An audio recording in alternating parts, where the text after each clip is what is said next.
வேல் வழிபாட்டின் பல்வேறு அற்புதங்களையும் வழிபடும் முறையையும் தெரிந்து கொள்வோம் வாருங்கள். பொதுவாக வீட்டில் முருகப்பெருமானுடைய வேல் வைத்து வழிபாடு செய்வது மிக சிறந்த பலன் கொடுக்கிறது. வீட்டில் நேர்மறை ஆற்றல் பெறுகிறது.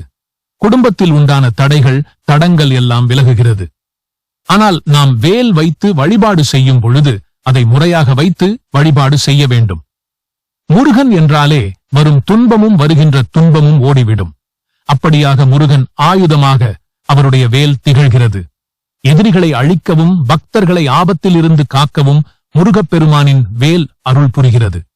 அப்படியாக இவ்வளவு சக்தி புதிதாக வேல் வாங்கி பூஜை அறையில் வைக்கும் பொழுது அதற்கு அபிஷேகம் செய்ய வேண்டும். இது பிரம்ம முகூர்த்தத்தில் செய்வது மிக சிறந்த பலனை கொடுக்கும்.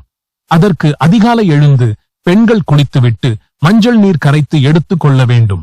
பிறகு முதலில் மஞ்சள் நீர் கொண்டும் பிறகு பால் கொண்டும் அபிஷேகம் செய்து நிறைவாக நீர் கொண்டு அபிஷேகம் செய்ய வேண்டும்.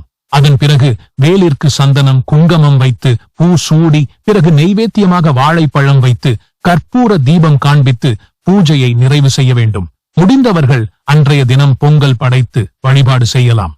முடியாதவர்கள் மாலை வேளையில் செய்யலாம். ஆனால் புதிதாக வாங்கிய வேல் என்பதால் முதல் நாள் பூஜை செய்யும் பொழுது இதையெல்லாம் கடைபிடித்தால் அதீத சக்திகள் உருவாகும்.